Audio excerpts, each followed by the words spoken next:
Hello everyone, welcome to Saraswati study point 2। इस video में हम लोग बीपीएससी घटना चक्र 2023 से 24 के अंतर्गत 38 बीपीएससी से 68 बीपीएससी तक जितने भी जीव विज्ञान के प्रश्न पूछे गए हैं उन सभी का डिस्कशन करेंगे। ये डिस्कशन बिहार के अन्य सभी परीक्षा के लिए महत्वपूर्ण है। जीव विज्ञान का पहला प्रश्न देखते हैं। द पुस्तक द ओरिजिन ऑफ स्पीसीज किसने लिखी है? इसका उत्तर डी है, डार्विन ने। द ओरिजिन ऑफ स्पीसीज पुस्तक डार्विन द्वारा लिखी गई है। चार्ल्स डार्विन इंग्लैंड के जैव विकासविद थे। इनके द्वारा प्रस्तुत विकासवाद को डार्विनवाद या प्राकृतिक वर्णनवाद कहते हैं। अगला प्रश्न है, मानव में इंसुलिन किसका चयापचय मेटाबॉलिज्म नियंत्रण करता है? इसका उत्तर बी है, कार्बोहाइड्रेट। इंसुलिन का उत्पादन अग्नाशय ग्रंथि से होता है और ये हार्मोन एक प्रोटीन है जो ग्लूकोज समस्थापन के नियमन में मुख्य भूमिका निभाता है। इंसुलिन लक्ष्य कोशिकाओं में ग्लूकोज से ग्लाइकोजन बनाने की प्रक्रिया को भी प्रेरित करता है। ग्लूकोज कार्बोहाइड्रेट का एक स्वरूप है। अगला प्रश्न है, निम्नलिखित में से एंटीबायोटिक है? इसका उत्तर ई है। उपयुक्त विकल्पों में पेनिसिलिन तथा सल्फाडायाजिन एंटीबायोटिक है। एंटीबायोटिक का उपयोग बैक्टीरिया जनित रोग के उपचार के लिए किया जाता है, अतः अभिष्ट उत्तर विकल्प ई उपयुक्त में से एक से अधिक सही उत्तर है। अगला प्रश्न है, निम्नलिखित में से कौन सा मुख्यतः कार्बोहाइड्रेट है? इसका उत्तर सी है, चावल। उपयुक्त विकल्पों में चावल कार्बोहाइड्रेट का मुख्य स्रोत है। 100 ग्राम पके हुए चावल में लगभग 25.5 ग्राम कार्बोहाइड्रेट की मात्रा होती है। वास्तव में चावल में 90% कैलोरी कार्बोहाइड्रेट से आती है। चावल साधारण खाद्य पदार्थों की तुलना में अधिक विटामिन, खनिज और फाइबर प्रदान करता है। अगला प्रश्न है, कीट संवर्धन क्या है? इसका उत्तर ए है, कीटों की वृद्धि करने का विज्ञान। कीट संवर्धन कीटों जैसे केंचुआ की वृद्धि करने का विज्ञान है। केंचुआ कृषकों का मित्र एवं भूमि की आंत कहा जाता है। केंचुआ खाद या वर्मी कंपोस्ट पोषक पदार्थों से भरपूर एक उत्तम जैव उर्वरक है। जेनेटिक्स निम्न में से किसका अध्ययन है? अगला प्रश्न है, जेनेटिक्स निम्न में से किसका अध्ययन है? इसका उत्तर है डी, आनुवंशिकता और विचरण। जेनेटिक्स जीव विज्ञान की वह शाखा है जिसके अंतर्गत जीवधारियों में जीनों, आनुवंशिकता और विचरण का अध्ययन किया जाता है। अगला प्रश्न है, गर्भ में भ्रूण के विकास को जानने के लिए निम्नलिखित किरणों या तरंगों में से किसका उपयोग किया जाता है? इसका उत्तर सी है, पराध्वनि तरंगें। गर्भ में भ्रूण के विकास को जानने के लिए अल्ट्रासाउंड तकनीक के तहत पराध्वनि तरंगों का प्रयोग किया जाता है। अगला प्रश्न है, निम्न में से कौन सा एक सच्चा फल नहीं है? इसका उत्तर ए है, सेब। जब फल के निर्माण में अंडाशय, ओवरी के अलावा कुछ अन्य भाग भी शामिल हो तो ऐसे फल को असत्य फल कहते हैं। उदाहरण सेब, काजू, नाशपाती आदि। अगला प्रश्न है, पाइन, फर, स्प्रूस, सेडार, लार्च एवं साइप्रस आदि मशहूर लकड़ी उत्पादक पौधों में से बहुत से भारत के पहाड़ी क्षेत्रों में भी पाए जाते हैं। ये सभी क्या कहलाते हैं? इसका उत्तर भी है, अनावृत बीजी। अनावृत बीजी। पाइन, फर, स्प्रूस, सेडार, लार्च एवं साइप्रस आदि मशहूर लकड़ी उत्पादक पौधे हैं। ये पर्वतीय वन के अंतर्गत पाए जाने वाले कोणधारी वृक्ष हैं। ये सभी अनावृत बीजी कहलाते हैं। अगला प्रश्न है, लौंग एक मसाला पौधे के किस भाग से प्राप्त होता है? इसका उत्तर डी है, फूल की कली। लौंग बंद कलियां या पुष्प कलिका है जिसका उपयोग भोज्य पदार्थों, दांतों के दंत निवारण, दर्द निवारक इत्यादि में किया जाता है। लौंग के पौधे का वानस्पतिक नाम साइजिजियम एरोमेटिकम है जो कि कुल मेटेसी के अंतर्गत आता है। इसका जन्म स्थल इंडोनेशिया को माना गया है तथा इसका उपयोग समस्त विश्व में किया जाता है। यह एक सदाबहार वृक्ष है। इसकी ऊंचाई 10 से 20 मीटर तक होती है तथा इसकी पत्तियां बड़ी एवं अंडाकार होती हैं। अगला प्रश्न है, लौंग पौधे के निम्नलिखित में से किस भाग से प्राप्त होते हैं? इसका उत्तर है डी, शुष्क पुष्पकली। अगला प्रश्न है, अदरक तना है जड़ नहीं क्योंकि? इसका उत्तर बी है, इसमें नोड और इंटरनोड होते हैं। नोड एवं इंटरनोड का उपस्थित होना तने का विशेष लक्षण है। चूँकि अदरक में ये संरचना पाई जाती है अतः यह कहा जा सकता है कि अदरक तना है जड़ नहीं। परागण की सुपरिभाषा है। इसका उत्तर है ए, परागण कण का पराग केसर से क्लोम छिद्र तक स्थानांतरित होने की क्रिया। परागण में पुष्प के परागण केसर के पराग कण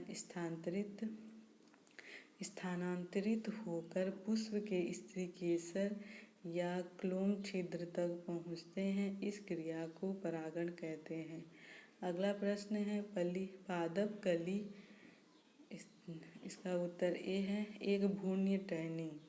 वनस्पति विज्ञान में किसी अवयस्क प्रवाह को कली या कलिका कहते हैं।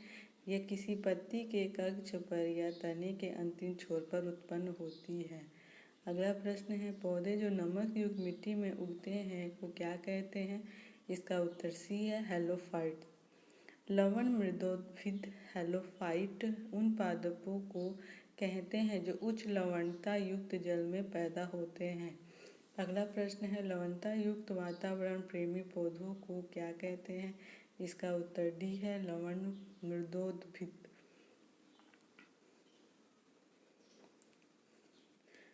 अगला प्रश्न है, इलेक्ट्रोएन्सेफेलोग्राम निम्न में से किसकी निगरानी के लिए उपयोग होता है? इसका उत्तर डी है, मस्तिष्क। इलेक्ट्रोएन्सेफेलोग्राम मस्तिष्क की विद्युतीय गतिविधि को मापने वाला यंत्र है जो सीभेदक प्रवर्धन के सिद्धांत पर कार्य करता है। अगला प्रश्न है, मांसपेशियों में दर्द के उपचार में उपयोग किया जाने वाला विकिरण है। इसका उत्तर ए है, इंफ्रारेड। इंफ्रारेड विकिरण अवरक्त विकिरण का उपयोग मांसपेशियों में दर्द के उपचार में किया जाता है। इंफ्रारेड लैब विद्युत उपकरण है जिनसे इंफ्रारेड विकिरण उत्सर्जित की जाती है। अगला प्रश्न है, जीवों में अत्यधिक विविधता का कारण है। इसका उत्तर सी है, उत्परिवर्तन। वैज्ञानिकों का वह समूह जिसने प्रकृति के सिद्धांत को आधुनिक रूप दिया उसे नव डार्विनवादी कहते हैं। आधुनिक नव डार्विनवादियों के अनुसार जीनों में साधारण परिवर्तनों के उपरांत नए जीव बनते हैं जिनसे उनमें विभिन्नताएं बढ़ जाती हैं। इन परिवर्तन को उत्परिवर्तन कहते हैं। यह परिवर्तन स्पष्ट वंशानुगत होते हैं तथा पीढ़ियों में वर्ण द्वारा नई प्रजातियों की उत्पत्ति होती है। अगला प्रश्न है, मेंडल के आनुवंशिकता का सिद्धांत किस पर आधारित है? इसका उत्तर सी है, लैंगिक जन्म। मेंडल के आनुवंशिकता का सिद्धांत लैंगिक जन्म पर आधारित है। अगला प्रश्न है, डीएनए की खोज किसने की? इसका उत्तर है डी। यह एक गलत धारणा है कि doctor James Watson, doctor Francis Crick, MHF Wilkinson तथा फ्रैंकलिन नामक वैज्ञानिकों ने डीएनए की खोज की थी। वस्तुतः इन वैज्ञानिकों ने एक्सरे विश्लेषण द्वारा वर्ष 1953 में डीएनए का कुंडलीकार विन्यास प्रस्तुत किया था।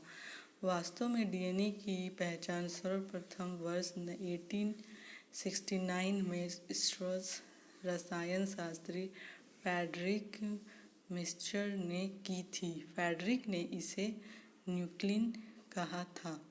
अगला प्रश्न है, जीव कोशिकाओं में आनुवंशिक लक्षणों के नियंत्रण में निम्नलिखित में से कौन सा उत्तरदायी है? इसका उत्तर डी है, डीएनए। जीव कोशिकाओं में आनुवंशिक लक्षणों के नियंत्रण में डीएनए उत्तरदायी होता है। अगला प्रश्न है, यकृत और मांसपेशियों में ऊर्जा जमा होती है। इसका उत्तर डी है, ग्लाइकोजन के रूप में। शरीर की कोशिकाओं को कार्य करने के लिए ऊर्जा की आवश्यकता होती है। यह ऊर्जा शुगर, वसा, प्रोटीन की रासायनिक क्रियाओं से प्राप्त होती है। शुगर शरीर में ग्लूकोज में परिवर्तित हो जाती है, जो एक सरल शर्करा है। यह अवशोषित होकर रक्त से विभिन्न अंगों ऊतकों में पहुंच जाती है। यकृत एवं मांसपेशियों में मुख्यतः ग्लूकोज ऊर्जा ग्लाइकोजन के रूप में जमा होता है। अगला प्रश्न है, निम्नलिखित में से कौन सा कोशिका घटक कोशिका में दाखिल होने वाले जीवाणु को नष्ट कर देता है? इसका उत्तर है सी, लाइसोसोम। इसका उत्तर सी है। लाइसोसोम की खोज ड्यूब द्वारा की गई थी। यह झिल्ली से घिरी संरचना होती है जिसमें पाचक एंजाइम पाए जाते हैं। इनमें जीवाणु तथा विषाणु प्रवेश करते ही नष्ट हो जाते हैं। इसे आत्मघाती थैली भी कहते हैं। अगला प्रश्न है, शरीर में लौह की कमी होने से क्या होता है? इसका उत्तर है रक्त अल्पता। शरीर में लोहे की कमी से एनीमिया हो जाता है। लोहा रक्त में हीमोग्लोबिन बढ़ाने में मदद करता है। शरीर में लोहा युक्त भोजन न करने से शरीर में लोहे की कमी हो जाती है। अगला प्रश्न है, मानव शरीर का सामान्य तापमान होता है। इसका उत्तर सी है, 98.6 डिग्री फ़ारेनहाइट। मानव शरीर का सामान्य तापमान 98.06 फ़ारेनहाइट लगभग 37 डिग्री होता है। इससे ऊपर तापमान की स्थिति को ज्वर या बुखार कहा जाता है। अगला प्रश्न है, निम्न में से कौन सी ग्रंथि को मानव शरीर की तीसरी आंख कहा जाता है? इसका उत्तर है ए, पीनियल। मानव के मस्तिष्क में स्थित अत्यंत छोटी ग्रंथि पीनियल ग्लैंड को मानव शरीर की तीसरी आंख कहा जाता है। यह एक अंतःस्रावी ग्रंथि है जो मस्तिष्क के केंद्र के निकट एपिथैलेमस में अवस्थित होती है। इसके अन्य नाम कोरेनियम और एपिफाइसिस भी है। ये मेलाटोनिन नामक हार्मोन स्रावित करती है जो कि शरीर की जैविक घड़ी के विनियमन में मुख्य भूमिका निभाता है। यह मानव शरीर की सबसे छोटी अंतःस्रावी ग्रंथि है। अगला प्रश्न है, कंकाल के वे हिस्से जो हड्डियों की तरह सख्त नहीं होते हैं और मोड़े जा सकते हैं वे है? इसका उत्तर सी है, कार्टिलेज। उपास्थि यह एक प्रकार का संयोजी ऊतक होता है जिसमें कोशिकाओं के बीच पर्याप्त स्थान होता है। इसकी ठोस आधात्री प्रोटीन और शर्करा की बनी होती है। यह अस्थियों के जोड़ों को चिकना बनाती है। परिणाम स्वरूप हड्डियों के बीच घर्षण कम होता है। उपास्थि नाक, कान, कंठ और श्वास नली में भी उपस्थित होती है। अगला प्रश्न है, लाइकेन में एक क्लोरोफिल युक्त पार्टनर एक साथ रहते हैं। इसका उत्तर ए है, शैवाल और कवक। लाइकेन में एक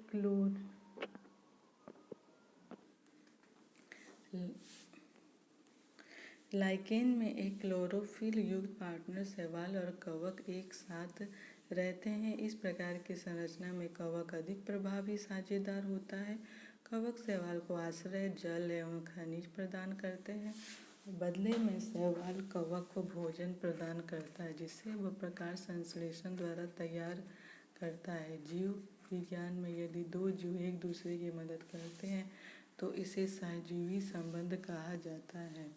अगला प्रश्न है, मादा एनोफिलीज को मादा क्यूलेक्स से अलग किया जा सकता है क्योंकि यह बैठती है। इसका उत्तर है बी, अर्ध स्तर के साथ एक कोण में। मादा एनोफिलीज को मादा क्यूलेक्स से अलग किया जा सकता है क्योंकि यह अर्ध स्तर के साथ एक कोण पर बैठती है।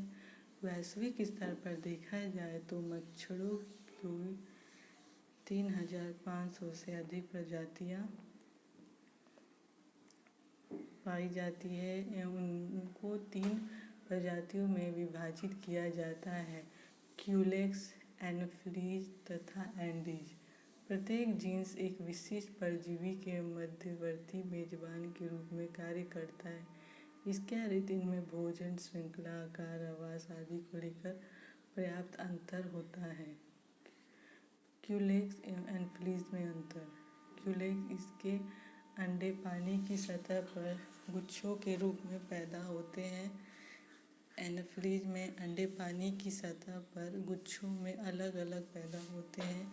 यह एक क्षैतिज पैटर्न में अंडा देते हैं। क्यूलेक्स इनका लार्वा नीचे से पोषक होता है। एनोफिलीज इसका लार्वा ऊपर से पोषक होता है।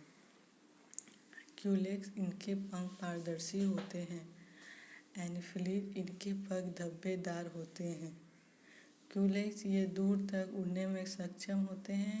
एनोफिलीज ये लंबी दूरी तक उड़ नहीं सकते। क्यूलेक्स इनका शरीर अर्ध स्तर के समानांतर रहता है।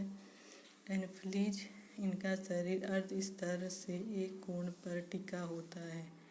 अगला प्रश्न है, शरीर की प्रतिरोधक क्षमता से जुड़ा सबसे महत्वपूर्ण कोशिका प्रकार है। इसका उत्तर सी है, लिम्फोसाइट।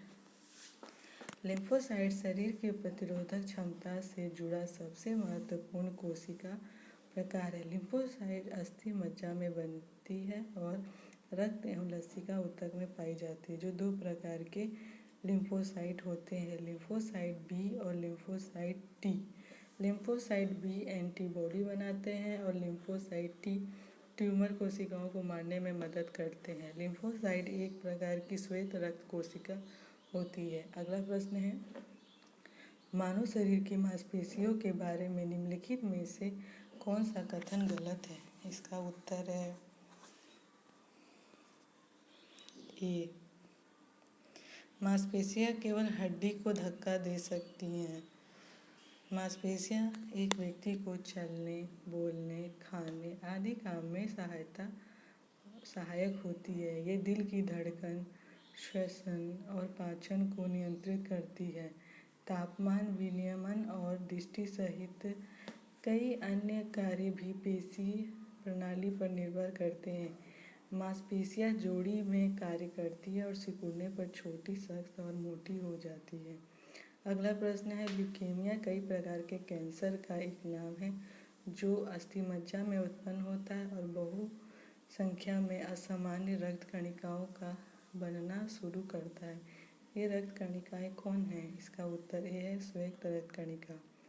ल्यूकेमिया रक्त संबंधी कैंसरों का समूह है जो अस्थिमज्जा में उत्पन्न होता है।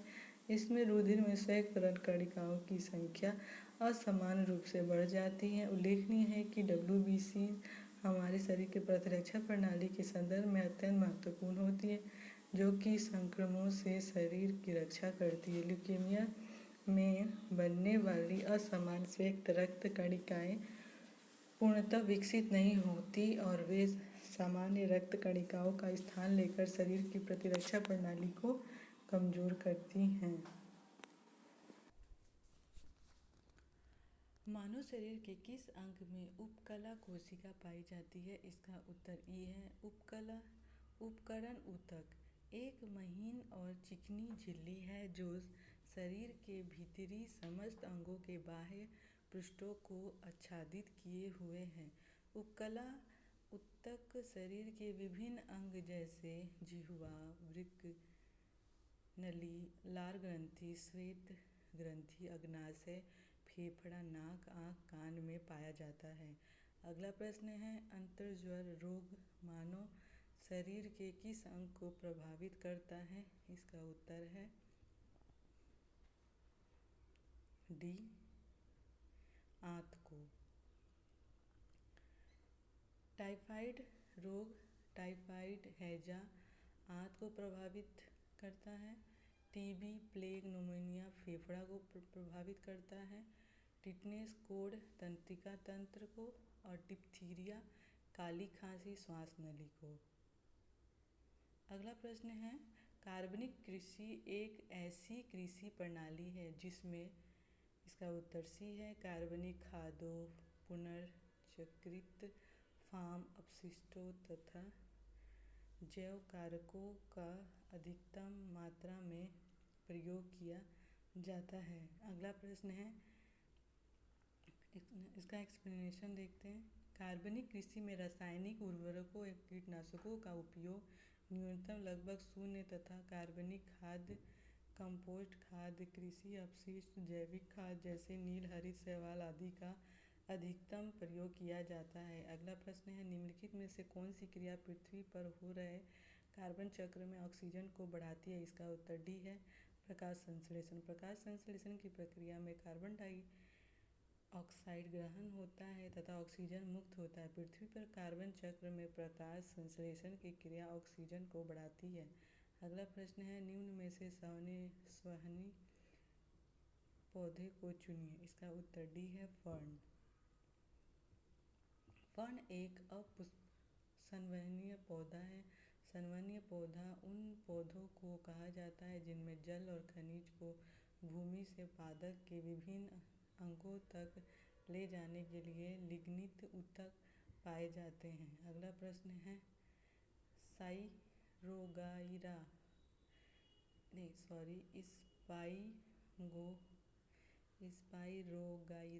निम्नलिखित शैवाल में से किसका एक उदाहरण है? इसका उत्तर है सी, हरा शैवाल। स्पाइरागोरा हरे शैवाल का एक उदाहरण है।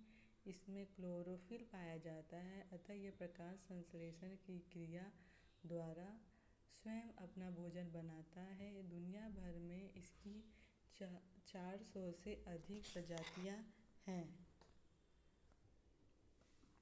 निम्नलिखित में से शैवाल का उदाहरण है। इसका उत्तर ए है, डाइटम। डाइटम एकल कोशिका वाले शैवाल है। यह कांच से बने घरों में पाए जाते हैं। ये पारदर्शी ओपलीन सिलिका से बने कोशिका भित्ति वाले एकमात्र जीव हैं जो पृथ्वी पर पाए जाते हैं। अगला प्रश्न है निम्नलिखित में से कौन सा प्राणी जगत का सबसे बड़ा संघ है? इसका उत्तर ए है, आर्थ्रोपोडा। और संघ आर्थ्रोपोडा प्राणी जगत का सबसे बड़ा संघ है। पृथ्वी पर सभी प्रजातियों में लगभग 2/3 प्रजातियां आर्थ्रोपोडा संघ के अंतर्गत आती हैं। अगला प्रश्न है निम्नलिखित में से जैविक उर्वरक का सही उदाहरण कौन सा है? इसका उत्तर बी है, 1 और 2, माइकोरिजल फंगी और दूसरा है ब्लू ग्रीन शैवाल। माइकोरिजल फंगी तथा ब्लू ग्रीन शैवाल जैविक उर्वरक के उदाहरण हैं। बैसिलस थुरिजिएनिस एक जीवाणु है जिसका प्रयोग बीटी का कपास में किया जाता है।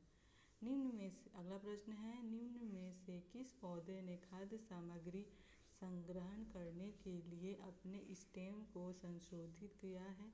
इसका उत्तर ए है, अदरक। अदरक, आलू, शकरकंद जैसे पौधे खाद्य सामग्री को तने में संशोधित संग्रहित करते हैं। अगला प्रश्न है मानव शरीर में होता है? इसका उत्तर ए है, लगभग 70% पानी। हमारे शरीर का अधिकतम भाग जल से बना है। मानव शरीर में जल की मात्रा लगभग 2/3 लगभग 70% तक पाई जाती है। अगला प्रश्न है मानव स्वास्थ्य पर ओजोन अपक्षय के क्या प्रभाव हो सकते हैं? इसका उत्तर है ए, 1, 2, 3 और 4। धूप से जलना, मोतियाबिंद, त्वचा का कैंसर, त्वचा का मुरझाना। ओजोन अवक्षय से सूर्य की हानिकारक पराबैंगनी किरणें सीधे धरती से टकराएगी, जिससे कई प्रकार की समस्याएं उत्पन्न हो सकती है, यथा धूप से जलना, मोतियाबिंद, त्वचा का कैंसर, त्वचा का मुरझाना आदि। अगला प्रश्न है, करकुमा लोंगा कौन से मसाले का वैज्ञानिक नाम है? इसका उत्तर सी है, हल्दी। करकुमा लोंगा हल्दी का वैज्ञानिक नाम है। जीरा का वैज्ञानिक नाम क्यूमिनम साइमिनम। लौंग का वैज्ञानिक नाम सिजिगियम एरोमेटिकम तथा धनिया का वैज्ञानिक नाम कोरिएंड्रम स्टाइवम है। अगला प्रश्न है, वयस्क मानव की हाथों और पैरों की हड्डियां की संख्या मानव की सभी हड्डियों की संख्या की लगभग कितना प्रतिशत होती है? इसका उत्तर है डी 50%। वयस्क मानव में सभी हड्डियों की कुल संख्या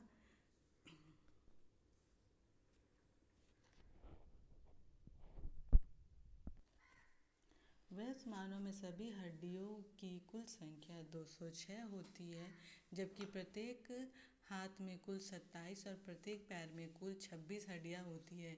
इस प्रकार हाथों और पैरों की हड्डियां की कुल संख्या 106 होती है, जो कि सभी हड्डियों की कुल संख्या 206 का लगभग 50% होती है। अगला प्रश्न है, पेलाग्रा निम्नलिखित में से किस विटामिन की कमी के कारण होता है? इसका उत्तर है B3। Pellagra vitamin B3 niacin की कमी से होने वाला रोग है। पेलाग्रा रोग में दस्त, त्वचा रोग और श्रम होने की स्थिति होने का त्वचा रोग और भ्रम होने की स्थिति होने का खतरा बढ़ जाता है। अगला प्रश्न है, कोबालामिन निम्नलिखित में से किस विटामिन का वैज्ञानिक नाम है? इसका उत्तर बी है, B12। विटामिन B12 का रासायनिक नाम साइनोकोबालैमिन है। यह डेयरी उत्पादों, मांस, अंडा आदि में पाया जाता है। अगला प्रश्न है, विटामिन जो रक्त के थक्के बनाने में प्रभावी होता है? इसका उत्तर डी है, विटामिन के। विटामिन के की कमी से शरीर में खून का थक्का धीरे बनने की बीमारी होती है। इस विटामिन को रुधिर स्राव रोधी पदार्थ कहते हैं। इसकी कमी वाले व्यक्तियों का ऑपरेशन आसानी से नहीं किया जा सकता, क्योंकि अधिक रुधिर बह जाने का डर बना रहता है। अगला प्रश्न है, निम्नलिखित में से कौन सा विटामिन प्रतिस्कंदक विषों के प्रतिविष प्रतिकारक के रूप में प्रयोग किया जाता है? इसका उत्तर डी है, विटामिन के। प्रतिस्कंदक विषों के प्रतिविष प्रतिकारक के रूप में विटामिन के का प्रयोग किया जाता है। इस विटामिन को रुधिर स्राव रोधी पदार्थ कहते हैं। इसकी कमी वाले व्यक्ति को ऑपरेशन आसानी से नहीं किया जा सकता है, क्योंकि अधिक रुधिर बह जाने का डर बना रहता है। अगला प्रश्न है, निम्नलिखित में से किस विटामिन को अंगोकैल्सिफेरोल कहते हैं? इसका उत्तर है, विटामिन D2। विटामिन D2 अंगोकैल्सिफेरोल कहते हैं, जबकि विटामिन D3 कोलिकैल्सिफेरोल कहलाता है। विटामिन D2 विटामिन डी का वह प्रकार है जो मुख्य भोजन एवं आहार अनुपूरक के रूप में मनुष्यों को प्राप्त होता है। मुख्य रूप से भोजन में यह मक्खन, मशरूम, दूध, पनीर, मांस, अंडों की जर्दी, मछली के तेल आदि में मिलता है। इसकी कमी से बच्चों में सूखा रोग या रिकेट्स हो जाता है। अगला प्रश्न है, मानव शरीर में विटामिन ए भंडारित होता है? इसका उत्तर है ए, यकृत में। मानव शरीर में यकृत में विटामिन ए की काफ़ी मात्रा संचित रहती है। विटामिन ए का रासायनिक नाम रेटिनोल है, जिसकी कमी से शरीर में रतौंधी हो जाती है। इस विटामिन को संक्रमण रोधी विटामिन भी कहते हैं, जिसका मुख्य स्रोत दूध, मक्खन, अंडा, मछली का तेल, गाजर आदि है। अगला प्रश्न है, निम्नलिखित में से कौन सा युग्म सही सुमेलित नहीं है? इसका उत्तर बी है, टोकोफेरोल बेरीबेरी। रेटिनॉल अर्थात विटामिन ए की कमी से जीरोपैथेलमिया रोग होता है। साइनोकोबालैमिन विटामिन B12 की कमी से रक्तलालता तथा विटामिन डी, कोलिकैल्सिफेरोल D3 तथा अर्गोकैल्सिफेरोल D2 की कमी से बच्चों में रिकेट्स नामक रोग हो जाता है। बेरी विटामिन B1 अर्थात थायमीन की कमी से होता है, न कि टोकोफेरोल विटामिन ई की कमी से। अगला प्रश्न है, निम्नलिखित में से किस युग्म में सही सुमेल नहीं है? इसका उत्तर ई है, सूर्य का प्रकाश एवं कोण यकृत तेल विटामिन डी के समृद्ध स्रोत हैं।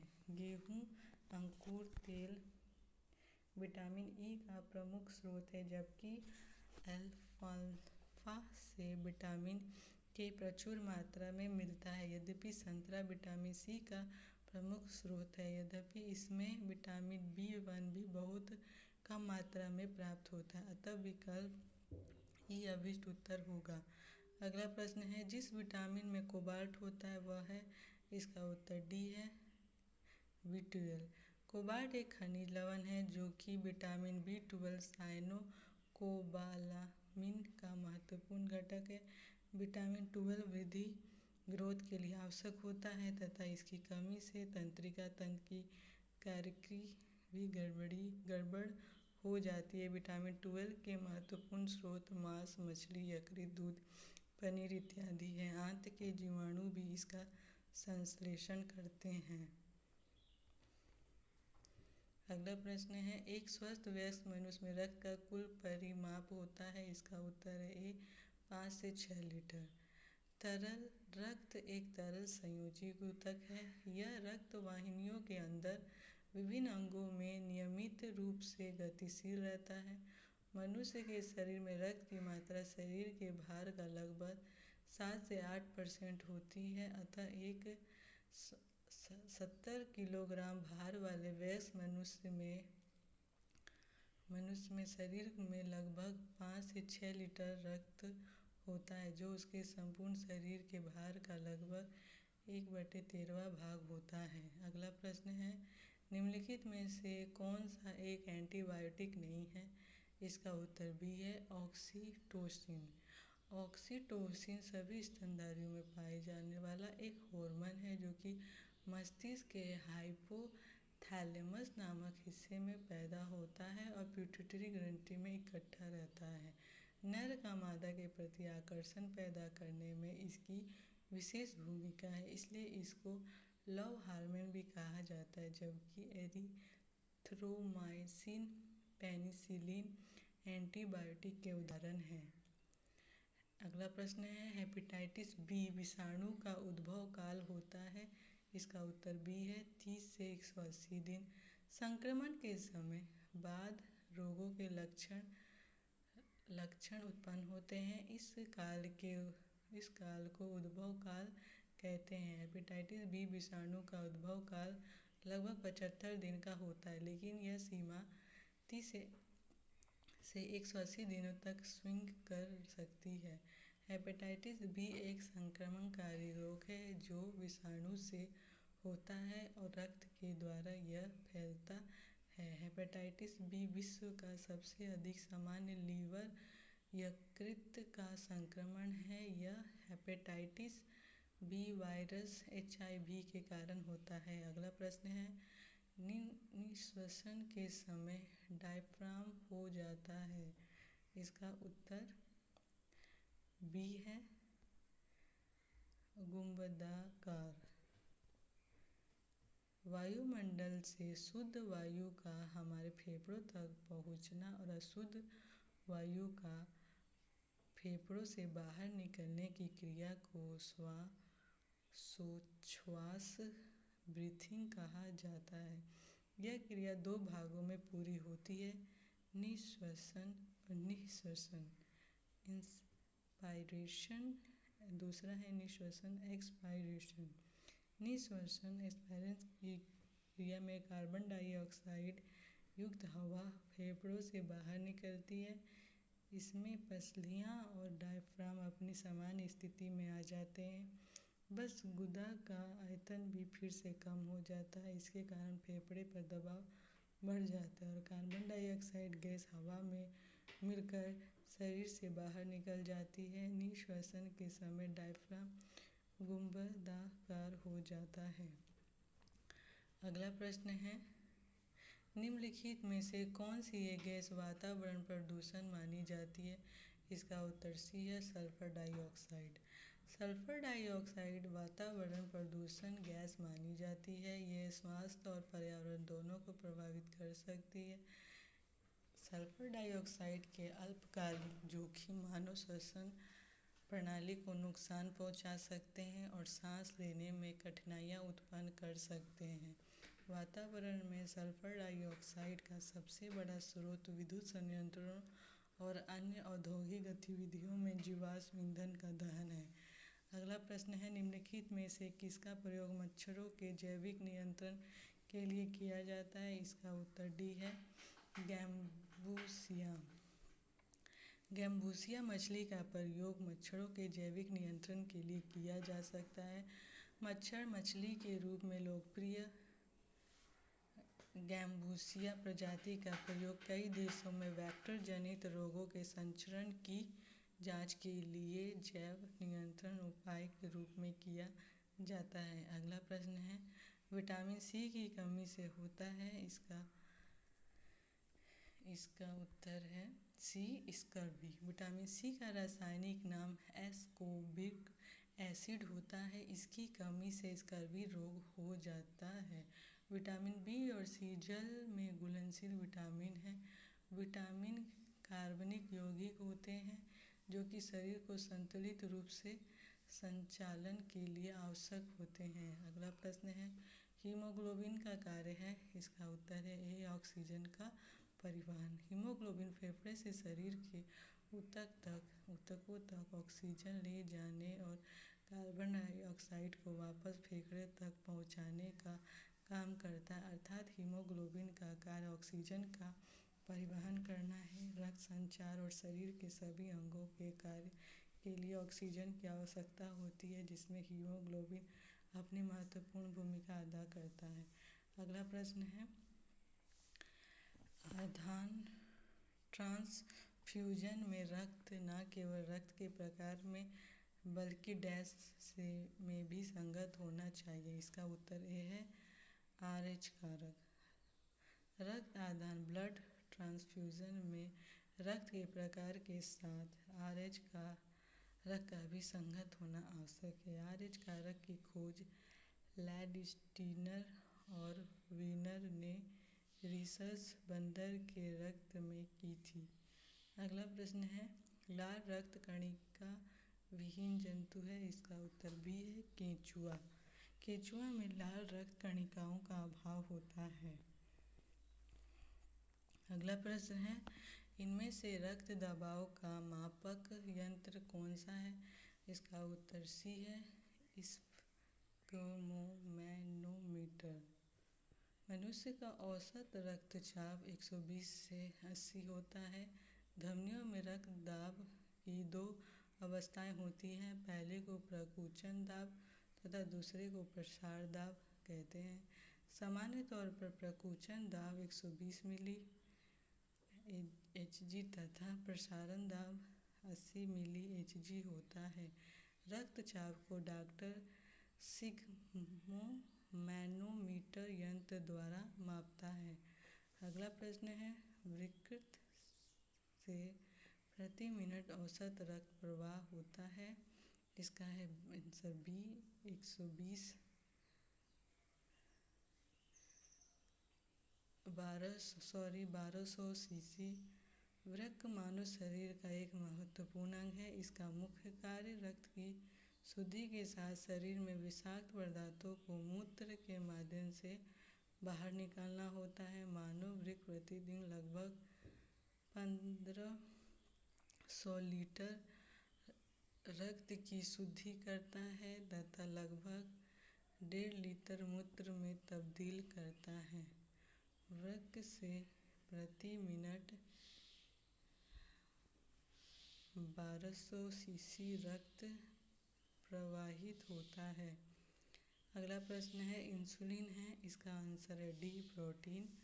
इंसुलिन पैंक्रियाज अर्थात अग्नाशय के अंतःस्रावी भाग लैंगरहैंस की दीपिकाओं की बीटा कोशिकाओं से स्रावित होने वाला एक जंतु हार्मोन है। रासायनिक संरचना की दृष्टि से यह एक सूक्ष्म पेप्टाइड प्रोटीन है। इसकी रचना 51 अमीनो अम्ल से होती है। यह शरीर में ग्लूकोज के उपापचय को नियंत्रित करता है। अगला प्रश्न है निम्नलिखित में से कौन सा हार्मोन है? इसका उत्तर सी है इंसुलिन। अगला प्रश्न है महिला सेक्स हार्मोन है, इसका उत्तर है ए एस्ट्रोजन। एस्ट्रोजन एक हार्मोन है जिसका उत्पादन स्त्रियों में अंडाशय की ग्राफियन पुट्टिकाओं की थीका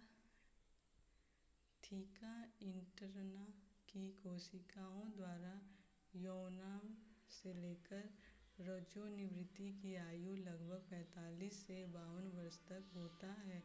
प्रमुख एस्ट्रोजन एस्ट्रेडियोल होता है जिसे नारी विकास हार्मोन कहते हैं क्योंकि यह मादा के द्वितीयक लैंगिक लक्षणों जिसमें लड़कियों में स्तनों, दुग्ध ग्रंथियां, गर्भाशय तथा योनि इत्यादि का समुचित विकास शामिल है के विकास में सहायक होता है। अगला प्रश्न है निम्नलिखित में से कौन सा हार्मोन स्तन ग्रंथियों से दुग्ध का स्राव होने में भूमिका निभाता है? इसका उत्तर डी है ऑक्सीटोसिन। ऑक्सीटोसिन के 2 लक्ष्य ऊतक होते हैं, स्त्रियों के गर्भाशय तथा इनके स्तन।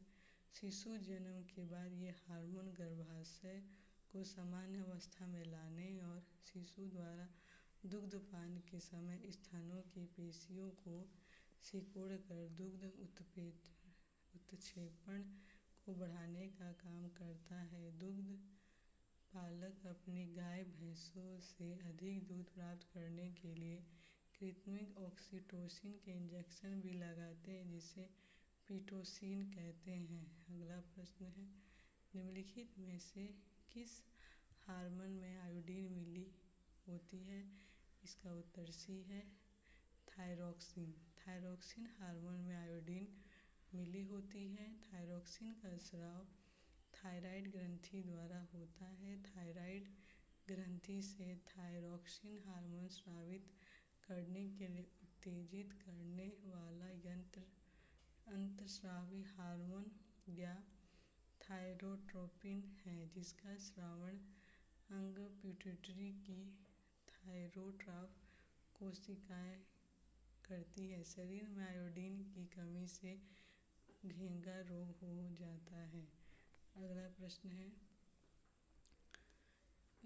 पीयूष ग्रंथि स्थित होती है? इसका उत्तर है डी मस्तिष्क में। पीयूष ग्रंथि मस्तिष्क में हाइपोथैलेमस के नीचे स्थित एक छोटी अंतःस्रावी ग्रंथि होती है। अगला प्रश्न है एंटीबायोटिक दवा का उदाहरण है? इसका उत्तर है डी पेनिसिलिन।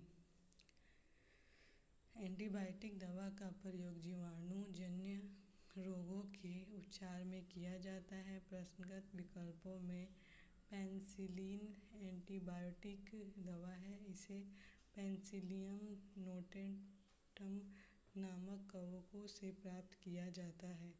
अगला प्रश्न है चिकित्सा स्थितियों का निदान करने के लिए एमआरआई तकनीक का उपयोग किया जाता है। एमआरआई में किसका उपयोग नहीं होता है? इसका उत्तर ई है। चुंबकीय अनुनाद प्रतिबिंबन एक चिकित्सा प्रतिबिंबन तकनीक है। एमआरआई द्वारा शरीर के अंगों का चित्र प्राप्त करने के लिए प्रबल चुंबकीय क्षेत्र तथा रेडियो तरंगों का प्रयोग किया जाता है। इसे चुंबकीय अनुनाद टोमोग्राफी भी कहते हैं।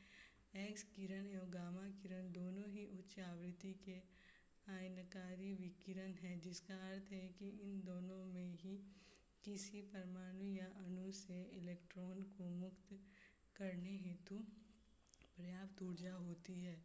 अल्ट्रासाउंड एवं एमआरआई इन दोनों ही तकनीकों में किसी आयनकारी विकिरण का प्रयोग नहीं किया जाता है। अगला प्रश्न है, अंगोरा ऊन किससे निकाला जाता है? इसका उत्तर ये है, खरगोश से। अंगोरा खरगोश से प्राप्त की जाती है। अंगोरा बकरे से मोहेयर प्राप्त होती है। अगला प्रश्न है, पौधा अपने पोषक तत्व मुख्यतः किससे प्राप्त करते हैं? इसका उत्तर डी है, मृदा से। हरे पौधे स्वयंपोषी होते हैं, अर्थात ये कार्बनिक पदार्थों भोजन का निर्माण स्वयं करते हैं। पौधों द्वारा जल एवं अकार्बनिक तत्व भूमि से प्राप्त किया जाता है, अर्थात अकार्बनिक तत्व भूमि में खनिजों के रूप में उपस्थित होते हैं। यह खनिज तत्व या पोषक तत्व कहलाते हैं तथा इनका पोषण खनिज पोषण कहलाता है। अगला प्रश्न है, प्रकाश संश्लेषण होता है। इसका उत्तर सी है, क्लोरोप्लास्ट में। क्लोरोप्लास्ट में नामक कोशिकांग में जैव रासायनिक क्रिया प्रकाश संश्लेषण संपन्न होती है। क्लोरोप्लास्ट में हरे रंग का वर्णक क्लोरोफिल पर्णहरित पाया जाता है। अगला प्रश्न है, प्रकाश संश्लेषण का उपोत्पाद है। इसका उत्तर बी है, O2। प्रकाश संश्लेषण वह क्रिया है जिसमें पौधों के हरे भाग सूर्य से प्रकाश ऊर्जा को ग्रहण कर वायु से ली गई कार्बन डाइऑक्साइड तथा मृदा से शोषित जल द्वारा कार्बोहाइड्रेट का निर्माण करते हैं एवं ऑक्सीजन को अप्रधान रचना या उपोत्पाद बाई प्रोडक्ट के रूप में बाहर निकालते हैं। प्रकाश संश्लेषण की संपूर्ण क्रिया को निम्नलिखित अभिक्रिया द्वारा प्रदर्शित किया जा सकता है। C6CO2 + 12H2O प्रकाश पर्णहरित। C6H12O6 + C6H2O + 6O2। अगला प्रश्न है, सौर ऊर्जा एटीपी में बदलती है। इसका उत्तर बी है, क्लोरोप्लास्ट में। क्लोरोप्लास्ट में सौर ऊर्जा एटीपी में बदलती है। क्लोरोप्लास्ट एक पादप कोशिकांग है जिसमें पर्णहरित या क्लोरोफिल नामक एक प्रोटीन युक्त जटिल रासायनिक यौगिक पाया जाता है। ये वर्णक पत्तों के हरे रंग का कारण है। अगला प्रश्न है, कोशिका का शक्ति स्रोत होता है। इसका उत्तर बी है, माइटोकॉन्ड्रिया।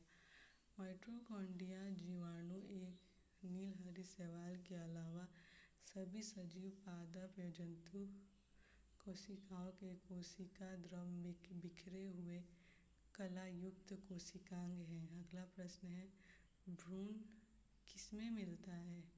इसका उत्तर सी है, बीज। पौधों में भ्रूण बीज में मिलता है। अंकुरण प्रक्रिया के फलस्वरूप भ्रूण बीज से बाहर आता है। अगला प्रश्न है, निम्नलिखित में से कौन प्रतिजैविक औषधि है? इसका उत्तर ई है, क्लोराम्फेनिकोल एक प्रतिजैविक औषधि है जिसका उपयोग बैक्टीरियल इन्फेक्शन के उपचार में किया जाता है। सल्फागोआनिडिन एक प्रकार का सल्फोनामाइड प्रतिजैविक है जो जीवाणुरोधी एजेंट के रूप में कार्य करता है। इस प्रकार इस प्रश्न के लिए एक से अधिक विकल्प सही है। टाइफाइड तथा कॉलरा विशिष्ट उदाहरण हैं। इसके उत्तर हैं सी, जलजन्य रोगों के। टाइफाइड तथा कॉलरा जलजन्य रोगों के उदाहरण हैं। टाइफाइड रोगों का कारण सल्मोनेला टाइफी तथा कॉलरा का कारण विब्रियो कॉलरी नामक जीवाणु होता है। पीने के जल के उचित उपचार द्वारा उन्हें फैलने से रोका जा सकता है। अगला प्रश्न है, मनुष्य में एफ्लाटॉक्सिन खाद्य विषाक्तन द्वारा सामान्यतः कौन सा अंग प्रभावित होता है? इसका उत्तर डी है, यकृत। यकृत एक मुख्य पाचक ग्रंथि है जो कि खाद्य विषाक्तन द्वारा प्रभावित हो जाती है। एफ्लाटॉक्सिन नामक जहरीला पदार्थ कुछ कवक ऐसे एस्परजिलस तथा पेनिसिलियम की कुछ प्रजातियां उत्पन्न कर भोजन को विषाक्त कर देती है। अगला प्रश्न है, मनुष्य के शरीर के किस अंग में लिम्फोसाइट का निर्माण होता है? इसका उत्तर ई है। मनुष्य के शरीर में तिल्ली या प्लीहा, थाइमस ग्रंथि, अस्थिमज्जा आदि में लिम्फोसाइट का निर्माण होता है। लिम्फोसाइट एक प्रकार की श्वेत रक्त कणिकाएं होती है जो गश्ती सेना की भांति समस्त शरीर में घूमती रहती हैं तथा सुरक्षा तंत्र के सारे भागों के बीच सामंजस्य स्थापित करती हैं। अगला प्रश्न है, ओकोजिन संबंधित है। इसका उत्तर है सी, कर्क रोग से। ओकोजिन एक असामान्य जीन है जो कि कैंसर कर्क रोग के लिए उत्तरदायी होता है। सर्वप्रथम इसकी पहचान SRC के रूप में की गई थी। वर्ष 1970 में खोजा गया यह घटक मुर्गियों में कैंसर वायरस का घटक था जिसे रॉस स्क्रोमा वायरस के नाम दिया गया था। अगला प्रश्न है, एंजाइम लाइपेज का स्रोत है। इसका उत्तर बी है, अग्नाशय। हमारे भोजन सामग्री में अधिकांश लिपिड सरल वसाओं अर्थात ट्राइग्लिसराइड के रूप में होते हैं। लिपिड के पाचन में लाइपेज नामक एंजाइम की महत्वपूर्ण भूमिका होती है और यह लिपिड्स को वसा अम्लों तथा मोनोग्लिसराइड में विखंडित करता है। लाइपेज एंजाइम प्राकृतिक रूप से अग्नाशय तथा आमाशय से स्रावित होने वाले रस में उपस्थित होता है। पित्त में कोई पाचक एंजाइम नहीं होता, फिर भी यह लिपिड्स के पाचन एवं अवशोषण में सहायक होता है। यह वसा का इमल्सीकरण करता है। पेप्सिन नामक एंजाइम प्रोटीन के पाचन में सहायक होता है। अगला प्रश्न है, निम्नलिखित में से कौन सा क्लोरोफिल का घटक नहीं है? इसका उत्तर ए है, पर्णहरित या क्लोरोफिल एक प्रोटीन युक्त जटिल रासायनिक यौगिक है। यह वर्णक पत्तों के हरे रंग का कारक है। मैग्नीशियम क्लोरोफिल का प्रमुख तत्व है। मैग्नीशियम के अतिरिक्त क्लोरोफिल में कार्बन, हाइड्रोजन, नाइट्रोजन एवं ऑक्सीजन भी उपस्थित रहते हैं। अगला प्रश्न है, BCG वैक्सीन का इस्तेमाल किसकी रोकथाम के लिए किया जाता है? इसका उत्तर सी है, क्षय रोग। BCG बैसिलस कलमेट ब्यूरिन का टीका तपेदिक या क्षय रोग टीबी के बचाव के लिए शिशु के जन्म के तुरंत बाद लगाया जाना चाहिए। यह टीका यदि जन्म के तुरंत बाद न लगाया गया हो तो शिशु के जन्म से 12 माह के अंदर तक दिया जा सकता है, किंतु जन्म के बाद जितनी अवधि व्यतीत होती जाएगी प्रभाविता उतनी ही कम होती जाएगी। जन्म के 12 माह के बाद BCG टीका लगाने का कोई फायदा नहीं है। अगला प्रश्न है, रक्त कैंसर ल्यूकीमिया की रोकथाम में प्रयोग किया जाने वाला रेडियो समस्थानिक है, इसका उत्तर है ई। रेडियो फॉस्फोरस तथा कोबाल्ट 60 का उपयोग ल्यूकीमिया एक प्रकार का रक्त कैंसर के इलाज में किया जाता है।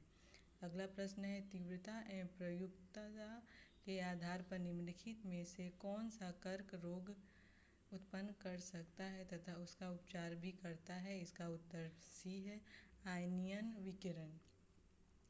आयनियन विकिरण ही वह कारक है जो कर्क रोग उत्पन्न कर सकता है और उपचार में भी प्रयुक्त होता है। विकिरण चिकित्सा में कैंसर की कोशिकाओं और संकुचित गांठ को नष्ट करने के लिए आयनीकरण विकिरण का उपयोग किया जाता है। अनुसंधानों से स्पष्ट हो गया है कि निम्न एवं मध्यम विकिरण एक्सपोजर में कैंसर नहीं होता है, लेकिन लंबे समय तक विकिरण के प्रयोग से कैंसर हो सकता है।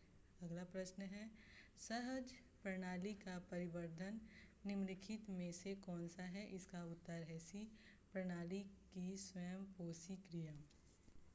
सहज प्रणाली मुख्य तंत्रिका प्रणाली का एक भाग है। ये सहज प्रक्रियाओं को नियंत्रित करती है, अतः सहज प्रणाली के विकास को प्रणाली की स्वयं पोषी प्रक्रिया के रूप में परिभाषित किया जा सकता है।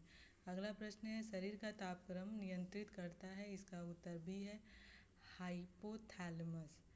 मानव शरीर का तापक्रम साधारणतः 98.6 डिग्री फ़ारेनहाइट होता है। मानव शरीर के तापक्रम के स्थिर बने रहने का कारण शरीर में तापक्रम नियंत्रण की एक यांत्रिक जैविक प्रणाली का कार्य करना है। मस्तिष्क का हाइपोथैलेमस भाग इस प्रक्रिया को नियंत्रित करता है। अगला प्रश्न है, शरीर का तापमान नियंत्रित करता है? इसका उत्तर सी है, हाइपोथैलेमस। अगला प्रश्न है, लैंगिक जनन से आनुवंशिक विवरण कैसे होता है? इसका उत्तर डी है, उपयुक्त सभी। आनुवंशिक विचरण कैसे होता है? इसका उत्तर डी है, जीन के सम्मिश्रण, क्रोमोसोम में बदलाव एवं जीन के मिश्रण उपयुक्त तीनों से ही लैंगिक जनन से आनुवंशिक विचरण होता है। अगला प्रश्न है, डीएनए को किसने अंतःप्रात्र में बनाया? इसका उत्तर है ए, आर्थर कॉर्नबर्ग। आर्थर कॉर्नबर्ग ने सर्वप्रथम डीएनए को अंतःप्रात्र में बनाया। पार्किंसन बीमारी के उपचार के विकास के लिए किसको नोबेल पुरस्कार दिया गया है? इसका उत्तर ए है, आर्विन कार्लसन। पार्किंसन बीमारी के उपचार के विकास के लिए स्वीडिश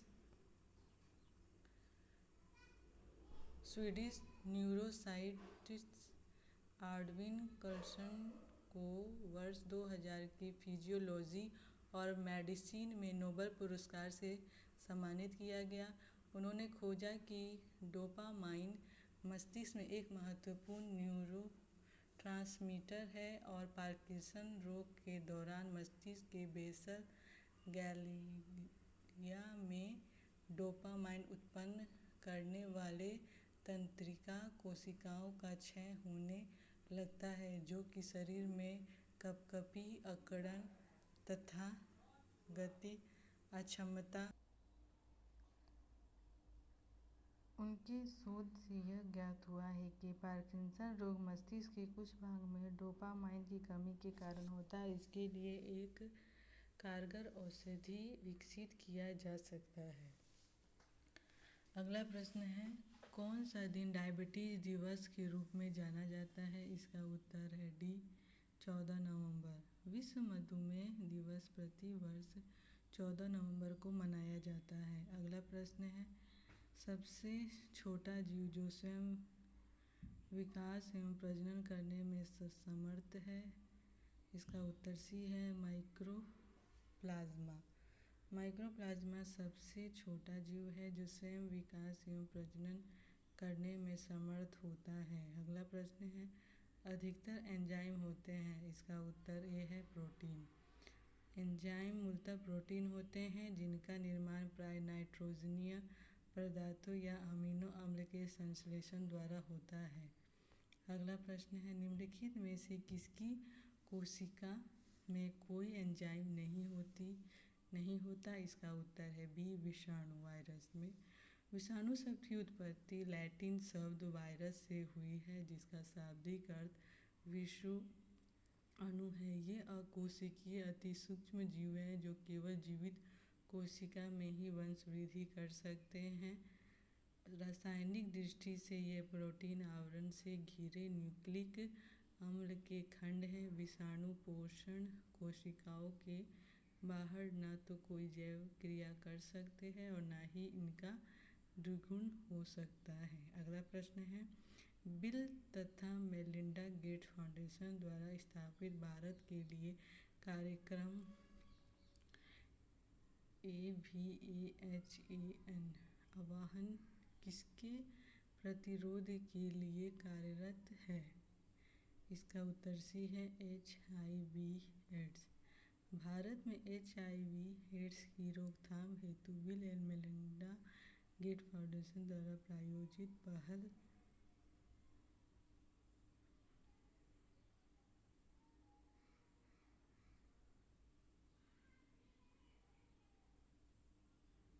आह्वान की शुरुआत वर्ष 2003 में हुई थी। अगला प्रश्न है, डॉक्टरी मृत्यु की घोषणा होती है जब? इसका उत्तर डी है, उपयुक्त सभी तीनों एक साथ मौजूद हो। डॉक्टरी मृत्यु की घोषणा तब होती है जब निम्न स्थितियां एक साथ मौजूद हो: नाड़ी गति बंद हो गई हो, हृदय गति रुक गई हो, आँख की पुतलियाँ स्थिर एवं फैल गई हो तथा प्रकाश पड़ने पर कोई प्रतिक्रिया न हो। अगला प्रश्न है, सर्वप्रथम मानव हृदय प्रत्यारोपण हुआ था? इसका उत्तर है सी में, दक्षिण अफ्रीका। डॉक्टर क्रिश्चियन बर्नार्ड दक्षिण अफ्रीका के एक प्रसिद्ध सर्जन थे जिन्होंने सर्वप्रथम मानव हृदय का पहला सफलतापूर्वक प्रतिस्थापन किया था। अगला प्रश्न है, जीवाणु की खोज किसने की? इसका उत्तर बी है, लैम्बल। एंटोनी वैन ल्यूकवेनहुक को सूक्ष्म जीव विज्ञान के जनक के रूप में जाना जाता है। इन्होंने 1676 में अपने ही बनाए एकल लेंस सूक्ष्मदर्शी यंत्र से जीवाणुओं की पहचान की। अगला प्रश्न है, किस वैज्ञानिक चिकित्सा ने पहली बार टीकाकरण की शुरुआत की थी? इसका उत्तर डी है, एडवर्ड जेनर। एडवर्ड जेनर ने वर्ष 1796 में सर्वप्रथम टीकाकरण की शुरुआत की थी। अगला प्रश्न है, बायोडिग्रेडेबल अपशिष्ट को आमतौर पर जिसकी मदद से उपयोगी पदार्थ में बदला जा सकता है वह है? इसका उत्तर ए है, बैक्टीरिया। बायोडिग्रेडेबल अपशिष्ट को सामान्यतः जीवाणुओं द्वारा उपयोगी पदार्थों में परिवर्तित किया जाता है। अगला प्रश्न है, कणिकीय तत्व क्या है? इसका उत्तर बी है, वायु प्रदूषण। कणिकीय तत्व को कणिकीय प्रदूषण भी कहा जाता है जो कि वायु में उपस्थित अत्यंत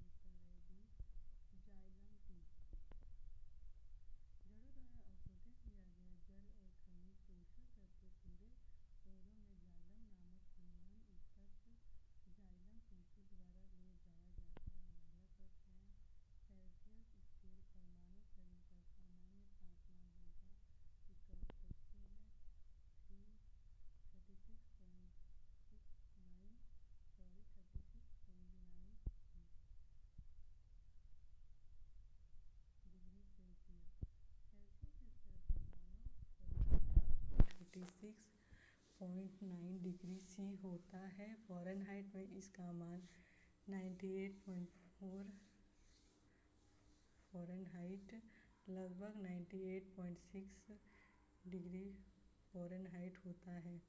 अगला प्रश्न है, सर्वदाता वर्ग के रक्तदाता का रक्त का ग्रुप होता है। इसका उत्तर सी है ओ वर्गधारी व्यक्ति सभी वर्गों को रक्त दान कर सकता है, इसलिए इसे सौदाता कहते हैं। यह ध्यान देने योग्य बात है कि ए बी वर्ग वाले व्यक्ति किसी को भी वर्ग का रुधिर दिया जा सकता है, परंतु इसका रुधिर किसी दूसरे रुधिर व्यक्ति को नहीं दिया जा सकता, तो ए बी वर्ग व्यक्ति को सार्वत्रिक ग्राही कहते हैं। अगला प्रश्न है, सार्वभौमिक स्वीकार्य रक्त समूह। इसका उत्तर है सी ए बी रक्त समूह सार्वभौमिक स्वीकार्य है, क्योंकि इसमें एंटीजन ए और बी दोनों होते हैं तथा इनमें कोई एंटीबॉडी नहीं होता है, जबकि वो सार्वभौमिक दाता रक्त समूह है। अगला प्रश्न है, हड्डियों की पढ़ाई विज्ञान की किस शाखा के अंतर्गत होती है। इसका उत्तर डी है ऑस्टियोलॉजी। ऑस्टियोलॉजी के अंतर्गत अस्थियों का अध्ययन किया जाता है और ओरोलॉजी के अंतर्गत पर्वतों का अध्ययन तथा सेरोलॉजी के अंतर्गत रुधिर सीरम का वैज्ञानिक अध्ययन किया जाता है और जियोलॉजी के अंतर्गत पृथ्वी की आंतरिक संरचना तथा उसमें पाए जाने वाले पदार्थों का अध्ययन किया जाता है। अगला प्रश्न है, मानव शरीर में निम्नलिखित में से कौन सी ग्रंथि जोड़े के रूप में मौजूद रहती है। इसका उत्तर ए है अधिवृक्क। मानव शरीर में अधिवृक्क ग्रंथि जोड़े के रूप में मौजूद रहती है। यह कशेरुकी जीवों में पाई जाने वाली एक अंतर्स्रावी ग्रंथि है। यह वृक्क गुदे के ऊपर स्थिर होता है। इसका कार्य हमारे शरीर के अंदर की महत्वपूर्ण प्रक्रियाओं को नियंत्रित करने वाले हार्मोनों का उत्पादन करना है। अगला प्रश्न है, कशेरुक रज्जु में से कितनी जोड़ी तंत्रिकाएं निकलती हैं। इसका उत्तर बी है 31। कशेरुकी रज्जु में से 31 जोड़ी तंत्रिकाएं निकलती है। अगला प्रश्न है, मनुष्य के जीवन काल में कितने दांत 2 बार विकसित होते हैं। इसका उत्तर सी है 20। मनुष्य के जीवन काल में 20 दांत 2 बार विकसित होते हैं और 12 दांत केवल 1 बार पैदा होते हैं। अगला प्रश्न है, मनुष्य की खोपड़ी में कितनी अस्थियां होती है। इसका उत्तर ए है 28। एक मनुष्य मानव कंकाल में औसतन 206 अस्थियां होती है, जिसमें महत्वपूर्ण है कपाल 8 अस्थियां, मुख 14, कंठिका 1, कान 6। मनुष्य के शरीर में पैर की हड्डी, इसका उत्तर सी है, ठोस होती है। मनुष्य के शरीर में पैर की हड्डी ठोस होती है। अगला प्रश्न है, 20 वर्ष की आयु में मानव शरीर में हड्डियों की संख्या होती है लगभग।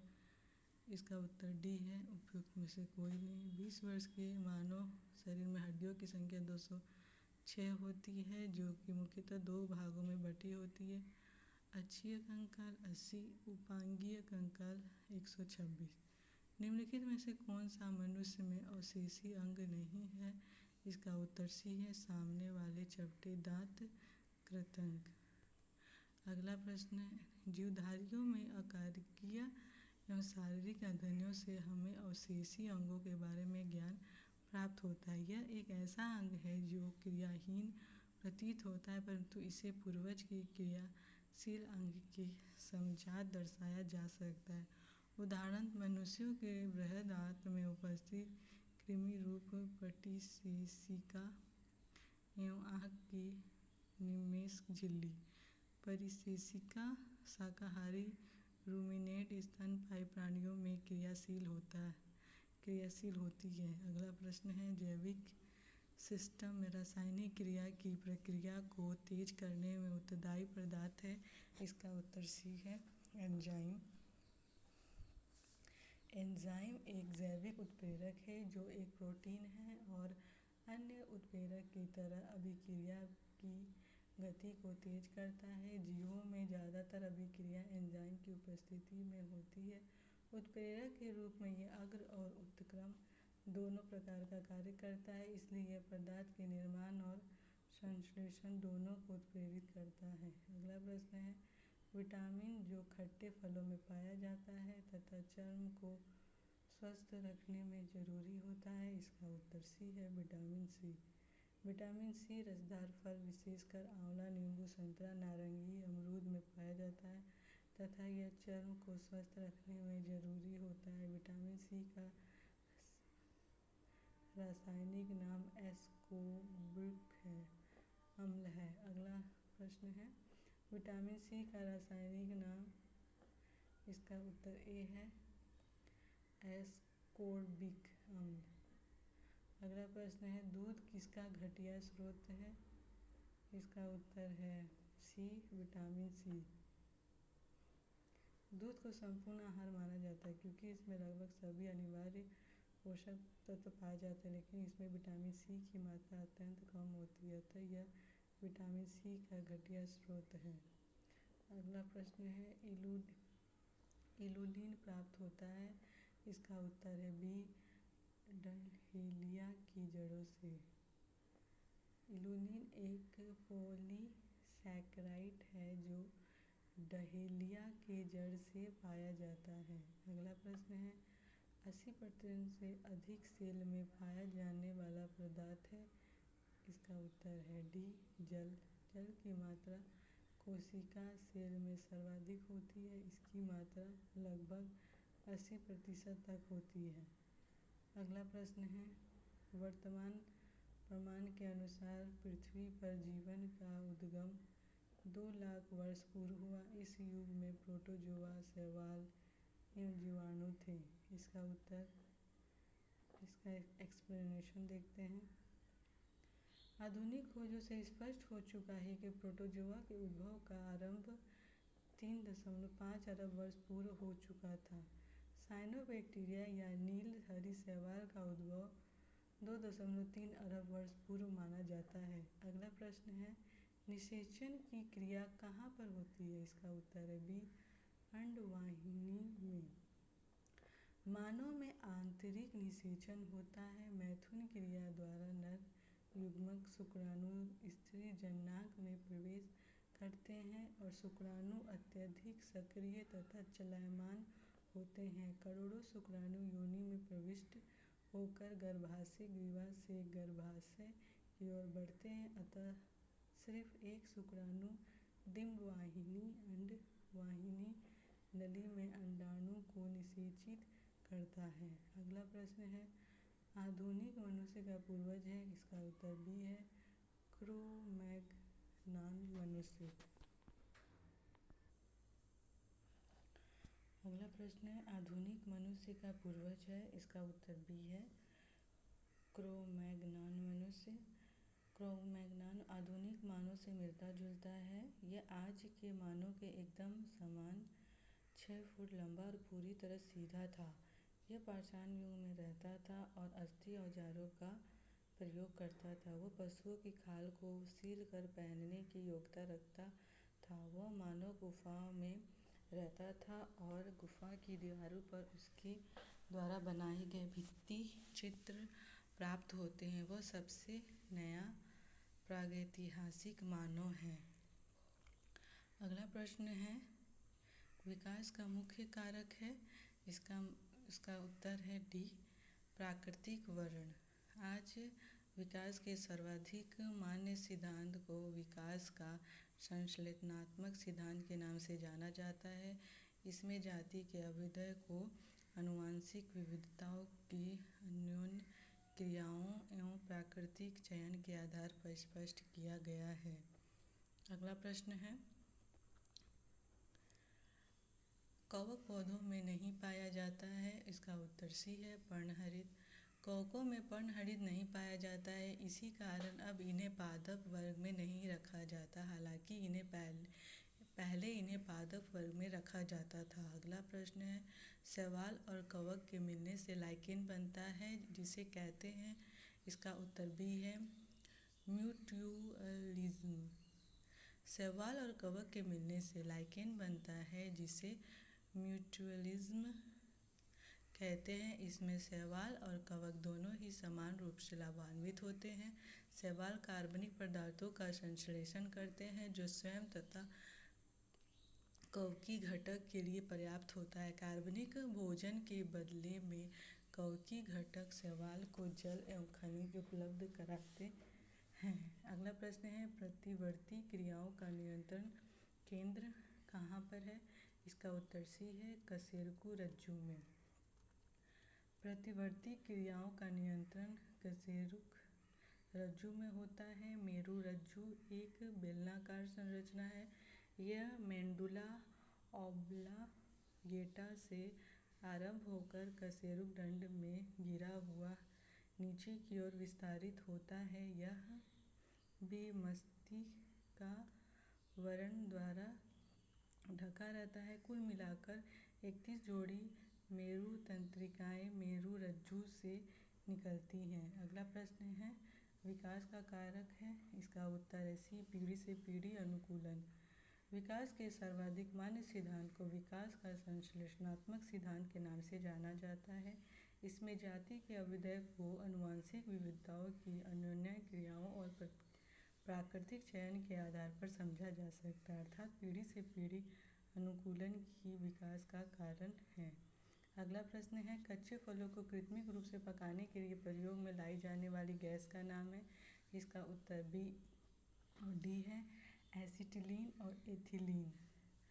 फलों को पकाने में एसिटिलीन और एथिलीन दोनों गैसों का प्रयोग किया जाता है। यद्यपि वर्तमान में एसिटिलीन के द्वारा फल पकाने पर प्रतिबंध लगा दिया गया है। प्राकृतिक रूप से फल एथिलीन हार्मोन द्वारा पकता है। कृत्रिम रूप से फल पकाने के लिए भी एथिलीन गैस का प्रयोग किया जा सकता है। अगला प्रश्न है, माँ पौधे की भांति पौधा मिलता है। इसका उत्तर सी है, इन दोनों से। माँ पौधे की भांति पौधा बीज और तना दोनों से मिलता है। अगला प्रश्न है, पानी मिट्टी से जड़ों में जिस भौतिक प्रक्रिया द्वारा गुजरता है उसे क्या कहा जाता है? इसका उत्तर है डी, परासरण। पानी मिट्टी से जड़ों में परासरण की क्रिया के द्वारा पहुँचता है। इसका अगला प्रश्न है, जल से बाहर निकालने जाने पर मछलियाँ मर जाती हैं क्योंकि?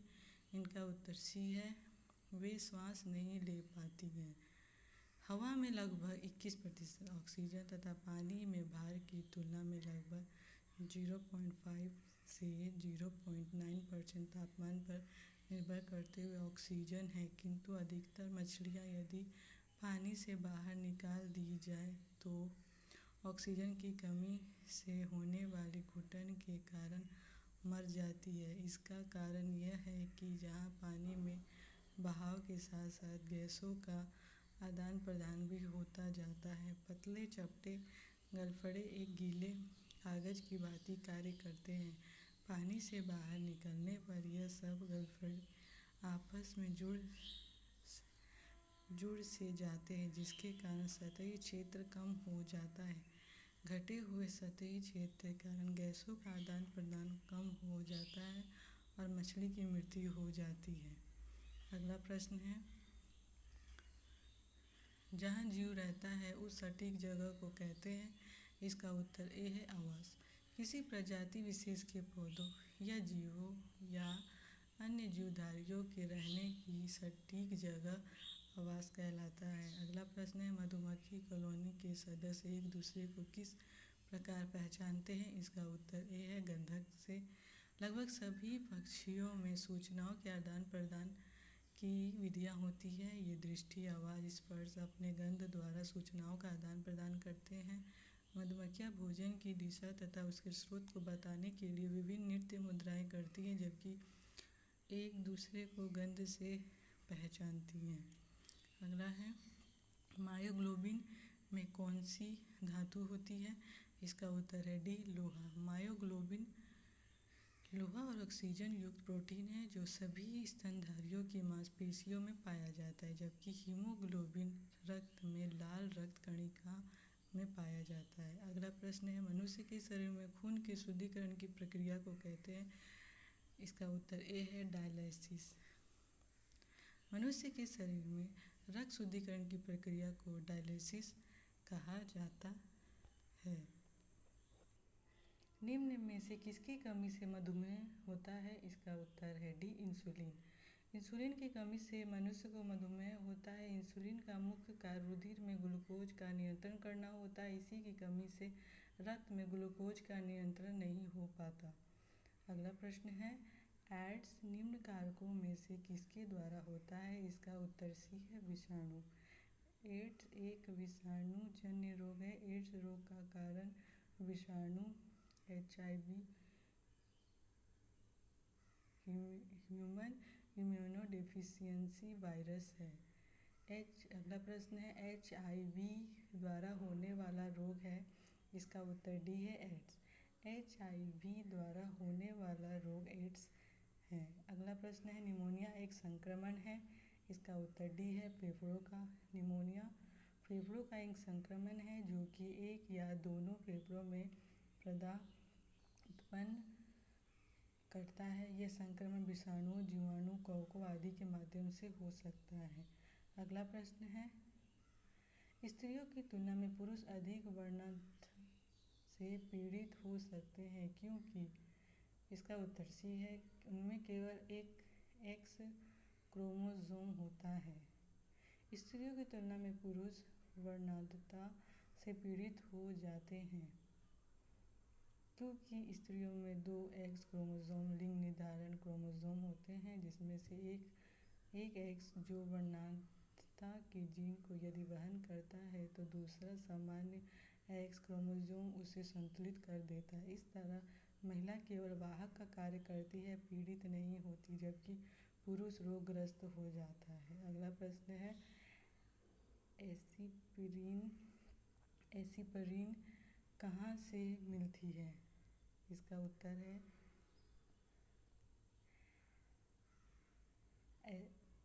इसका उत्तर सी है, एक पेड़ से। एस्पिरिन और एंटीपायरेटिक जहर दवाएं वेदना निवारक का काम करती हैं। इन दवाओं को विल्लो वृक्ष की छाल से प्राप्त किया जाता है। अगला प्रश्न है, निम्न जोड़ों में से कौन सा जोड़ा सही सुमेलित है? इसका उत्तर डी है मलेरिया क्लोरोक्विन। BCG का टीका तपेदिक से बचाने के लिए लगाया जाता है। मलेरिया के उपचार हेतु एराब्रिन, क्लोरोक्विन इत्यादि का प्रयोग किया जाता है। स्कर्वी विटामिन सी की कमी के कारण होने वाला रोग है, जबकि थायमिन को विटामिन B1 के नाम से जाना जाता है। अगला प्रश्न है, गेहूं की खेती के लिए कौन से उर्वरक का उपयोग करेंगे? इसका उत्तर ए है नाइट्रोजन। गेहूं की खेती के लिए नाइट्रोजन युक्त उर्वरक का प्रयोग किया जाता है जो यूरिया में मिलता है। अगला प्रश्न है, क्लोरोफिल में कौन सा धातु आयन पाया जाता है? इसका उत्तर बी है मैग्नीशियम। क्लोरोफिल में मैग्नीशियम आयन पाया जाता है। क्लोरोफिल पौधों में उपस्थित हरे प्रकाश संश्लेषण वर्णक है। यह प्रकाश ऊर्जा को प्रकाश संश्लेषण क्रिया के माध्यम से रासायनिक ऊर्जा में बदलने की प्रक्रिया की शुरुआत करता है। अगला प्रश्न है, पौधों एवं पेड़ों का खाना तैयार करने की प्रक्रिया कहलाती है? इसका उत्तर डी है फोटोसिंथेसिस। हरे पादप स्वयंपोषी होते हैं एवं प्रकाश संश्लेषण फोटोसिंथेसिस की क्रिया द्वारा खाद्य संश्लेषण करते हैं। प्रकाश संश्लेषण से अभिप्राय है प्रकाश की सहायता से खाद्य का संश्लेषण। यह एक ऐसी प्रक्रिया है जिसमें पादप सूर्य के प्रकाश, पर्णहरित क्लोरोफिल, CO2 एवं जल स्तर H2O का उपयोग खाद्य संश्लेषण के लिए करते हैं। 6CO2 + 12H2O प्रकाश पर्णहरित, C6H12O6 + 6O2 + 6H2O। अगला प्रश्न है, कीटभक्षी पौधे मिट्टी में किसकी कमी से उगते हैं? इसका उत्तर है सी नाइट्रोजन। कीटभक्षी पौधे ऐसी मिट्टी में उगते हैं जहाँ नाइट्रोजन की कमी होती है। वे कीट का भक्षण करके अपनी नाइट्रोजन आवश्यकता की पूर्ति करते हैं। अगला प्रश्न है, जीवन चक्र की दृष्टि से पौधों का सबसे महत्वपूर्ण अंग है। इसका उत्तर है ए पुष्प। जीवन चक्र की दृष्टि से पुष्प पौधे का सर्वाधिक महत्वपूर्ण अंग है। पुष्प में ही परागण द्वारा भ्रूण का विकास होता है, जिससे बीज बनता है। बीज के अंकुरण से पुनः पौधा बनता है। अगला प्रश्न है, पौधे का तना पौधे के सभी हिस्से में भोजन वितरित करने में तथा गैस में भी मदद करता है। इसका उत्तर सी है, श्वसन। पौधे का तना पौधे के सभी हिस्सों में भोजन पोषक तत्वों को जल के साथ वितरित करने तथा भोजन पोषक तत्व भंडारण में मदद करता है। यह पौधे की पत्तियों, फूलों एवं फलों को सहारा देने के साथ पौधों को आकार देने में भी मुख्य भूमिका निभाता है। अगला प्रश्न है, सबसे लंबा जीवित वृक्ष है। इसका उत्तर बी है, सिकोआ। अगला प्रश्न है, सबसे बड़ा वृक्ष रेडवुड, सिकोआ, सेपरवीरेंस या सिकोआ है, जिसकी ऊंचाई लगभग 115 मीटर से अधिक होती है। सबसे छोटा एजियोस्पर्म वुल्फिया का है। अगला प्रश्न है, एस्पिरिन है। इसका उत्तर बी है, एंटीपायरेटिक। एस्पिरिन एंटीपायरेटिक होता है। अगला प्रश्न है, किस वनस्पति खाद्य में अधिकतम प्रोटीन होता है। इसका उत्तर सी है, सोयाबीन। वनस्पति खाद्य में सोयाबीन में प्रोटीन की मात्रा अधिकतम होती है। इसमें प्रोटीन की मात्रा लगभग 38 से 42% है, जो अन्य फलियों से ज़्यादा होता है। अगला प्रश्न है, तना काट आम तौर से किसके प्रवर्धन के लिए प्रयोग किया जाता है। इसका उत्तर बी है, गन्ना। गन्ना का कार्य प्रवर्धन डाली, कलम या पेड़ी द्वारा होता है, लेकिन हर मुड़ी फसल के साथ उपज हर बार घटती जाती है और इसलिए हर 3-4 वर्ष बाद ताज़ी डाली कलियों का पुनर्रोपण करना पड़ता है। अगला प्रश्न है, संसार का सबसे बड़ा पुष्प है। इसका उत्तर बी है, रैफलेसिया। संसार का सबसे बड़ा फूल रैफलेसिया है।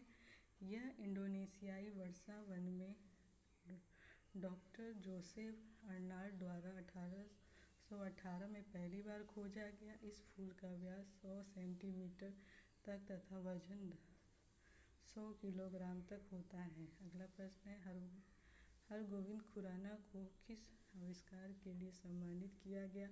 इसका उत्तर बी है, जीन के संश्लेषण के लिए। हरगोविंद खुराना को जीन संश्लेषण के लिए वर्ष 1968 में चिकित्सा का नोबेल पुरस्कार दिया गया। उन्होंने अपनी खोज से आनुवंशिक कोड की व्याख्या की और प्रोटीन संश्लेषण में इसकी भूमिका का पता लगाया। अगला प्रश्न है, डॉक्टरों द्वारा एनेस्थीसिया के रूप में प्रयोग होने वाली हास्य गैस है। इसका उत्तर है सी, नाइट्रस ऑक्साइड। डॉक्टर द्वारा निश्चेतक के रूप में प्रयोग होने वाली गैस नाइट्रस ऑक्साइड है। यह एक रंगहीन गंधहीन गैस है। अगला प्रश्न है, आर्कियोप्टेरिक्स है। इसका उत्तर ए है, जुरासिक युग का सर्वपुरातन पक्षी। आर्कियोप्टेरिक्स जुरासिक युग का सर्वपुरातन पक्षी है। अगला प्रश्न है, डॉल्फिन वर्गीकृत किए जाते हैं। इसका उत्तर है डी, स्तनी में। डॉल्फिन स्तनपायी जलीय जंतु है। डॉल्फिन की अनेक उपजातियां पाई जाती हैं। इनमें से गंगा डॉल्फिन भारत की राष्ट्रीय जलीय जीव है। अगला प्रश्न है, प्रतिवर्ष 5 लाख भारतीय एक रोग से मरते हैं। इसकी पहचान करें। इसका उत्तर है डी, क्षय रोग। क्षय रोग का कारण जीवाणु है। उसका नाम है माइक्रोबैक्टीरियम ट्यूबरक्लोसिस। क्षय रोग से मनुष्य का फेफड़ा प्रभावित होता है। अगला प्रश्न है, रात के समय ये सलाह दी जाती है कि पेड़ के नीचे न सोएं, क्योंकि पेड़। इसका उत्तर है सी, रात के समय पेड़ के नीचे न सोने की सलाह दी जाती है, क्योंकि पेड़ अपनी श्वसन प्रक्रिया के दौरान कार्बन डाइऑक्साइड को मुक्त करते हैं। अगला प्रश्न है, निम्न में से सबसे मीठी चीनी है? इसका उत्तर ए है फ्रुक्टोज। सबसे मीठी चीनी फ्रुक्टोज होती है। फ्रुक्टोज एक प्राकृतिक मोनोसैकेराइड है जो लगभग सभी फलों, शहद और कुछ सब्जियों में पाया जाता है। फ्रुक्टोज का अणुसूत्र C6H12O6 होता है। यह प्रकृति में पाई जाने वाली सबसे मीठी शर्करा है। अगला प्रश्न है, शर्कराओं में सबसे मीठी है? इसका उत्तर ए है फ्रुक्टोज। फ्रुक्टोज मोनोसैकेराइड है जो सर्वाधिक मीठी होता है। अगला प्रश्न है, कड़वाहट के लिए मानव जीभ का संवेदनशील क्षेत्र है? इसका उत्तर सी है पीछे का भाग। मानव जीभ का अग्र छोर मीठे, पश्च भाग कड़वे और पार्श्व किनारे खट्टे तथा अग्र छोर एवं किनारे नमकीन स्वादों का अनुभव करते हैं। अगला है, मटर पौधा है? इसका उत्तर ए है साग। मटर साग कुल का द्विबीजपत्री पौधा है। ये रबी की फसल है। स्वर्णरेखा, अपर्णा, पारस, अंबिका आदि इसकी मुख्य प्रजातियां हैं। अगला प्रश्न है, फलियां अत्यधिक पौष्टिक होती हैं क्योंकि उनमें प्रचुर मात्रा में होती हैं। इसका उत्तर बी है प्रोटीन।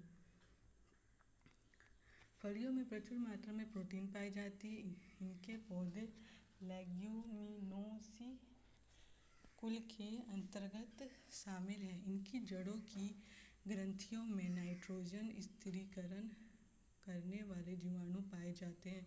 उदाहरण मटर, अरहर, मूंग, सोयाबीन, मूंगफली, उड़द आदि।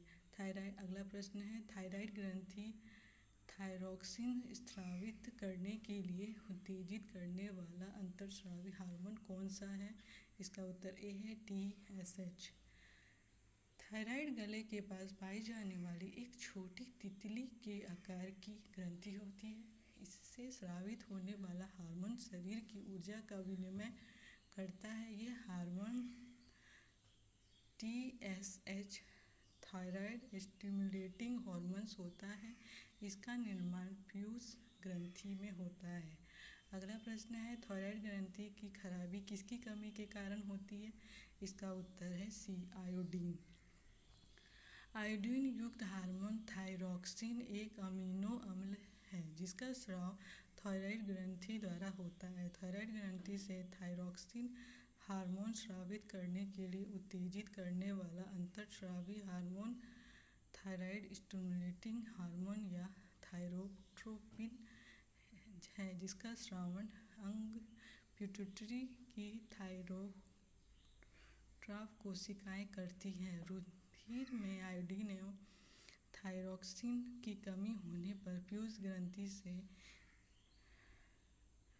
थायरॉयड स्टिमुलेटिंग हार्मोन्स का स्रावण बढ़ जाता है जिसका प्रभाव थायराइड को अधिकाधिक हार्मोन स्रावित करने के लिए प्रेरित करना होता है। शरीर में आयोडीन की कमी से घेंगा नामक रोग होता है। अगला प्रश्न है, जब हम बकरी या भेड़ का मांस खाते हैं तब हम? इसका उत्तर बी है द्वितीय उपभोक्ता हैं। अगला प्रश्न, मानव एवं अन्य जीव सर्वाहारी, मांसाहारी द्वितीय या गौण उपभोक्ता, शाकाहारी प्राथमिक उपभोक्ता और प्राथमिक उत्पादक पौधे। अगला प्रश्न है, विटामिन ए उपलब्ध होता है? इसका उत्तर सी है गाजर से। शरीर में विटामिन ए की भरपाई के लिए अंडा, दूध, गाजर, पीली या नारंगी सब्जियां, पालक, स्वीट पोटैटो, पपीता, दही, सोयाबीन और दूसरी पत्तेदार हरी सब्जियों का सेवन किया जा सकता है। विटामिन ए में हमें कैरोटीन से प्राप्त हो जाती है। अगला प्रश्न है, चेचक का टीका कहाँ से बनता है? इसका उत्तर सी है भेड़ों से। भारत में भेड़ और बकरी चेचक के टीका के लिए रोमेनियन स्ट्रेन और रानीपेट स्ट्रेन से भी टीके को विकसित किया गया है। ये टीके जीवित क्षीणकृत रूप में उपलब्ध हैं। अगला प्रश्न है, मलेरिया कौन से मच्छर के काटने से होता है? इसका उत्तर सी है पैरासाइट वाले मच्छर। मलेरिया बुखार मच्छरों से फैलने वाला संक्रामक रोग है जो फीमेल एनोफिलीज मच्छर के काटने से होता है। इस मादा मच्छर में खास प्रकार का जीवाणु पाया जाता है जिसे डॉक्टरी भाषा में प्लाज्मोडियम नाम से जाना जाता है। अगला प्रश्न है, कीटनाशी के उपयोग से उन्नति होती है? इसका उत्तर है बी, अर्थनीति की। उर्वरकों और कीटनाशकों का उपयोग करके कम भूमि पर अधिक फसलों और पौधे का उत्पादन कर सकते हैं। वे उत्पादकता में 40% की वृद्धि करने में मदद करते हैं। कीटनाशक जल संसाधनों, उर्वरकों और उच्च गुणवत्ता वाले बीज जैसे अन्य कृषि उर्वरकों के लाभों को अधिकतम करने में भी मदद करते हैं। अगला प्रश्न है, पोलियो की बूंद किस उम्र में दे सकते हैं? इसका उत्तर ए है 1 साल। आमतौर पर जन्म के समय नवजात शिशु को पोलियो ड्रॉप पिलाई जाती है, इसलिए शुरुआत में शिशु की सुरक्षा करती है।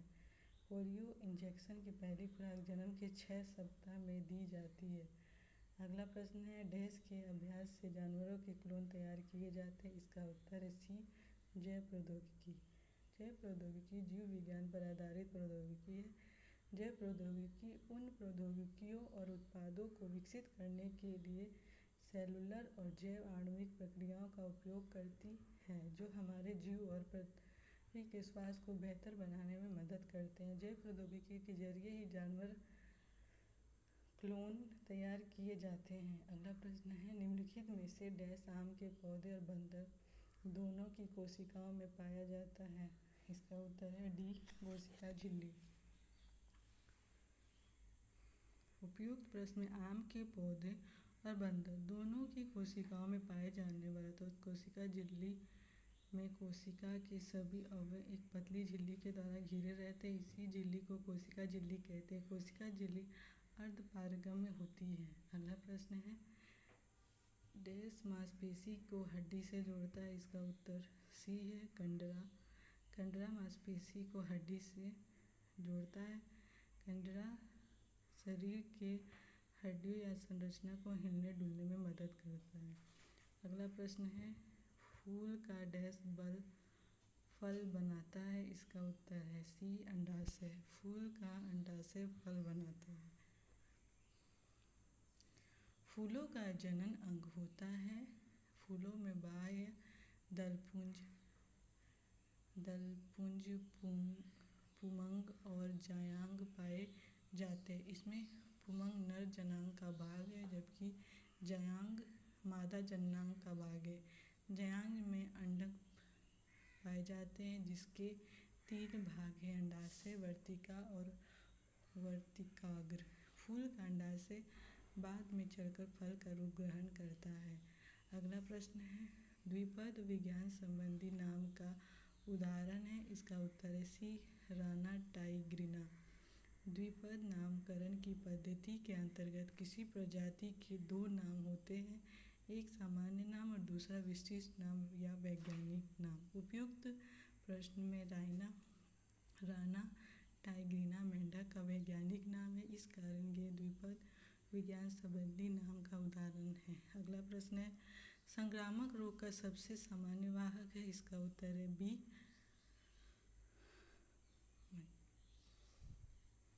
मक्खी। संक्रामक रोग का सबसे सामान्य वाहक मक्खी है, क्योंकि यह दूषित स्थानों से रोगाणुओं को लेकर मनुष्य के खाद्य पदार्थों को दूषित बनाती है। साथ ही मनुष्य के शरीर के किसी भी अंग पर बैठने से भी संक्रामक रोग का प्रसार होता है। अगला प्रश्न है, विटामिन ए का सबसे अच्छा स्रोत है? इसका उत्तर है सी, गाजर। उपयुक्त प्रश्न में दिए गए विकल्प में विटामिन ए का सबसे अच्छा स्रोत गाजर है।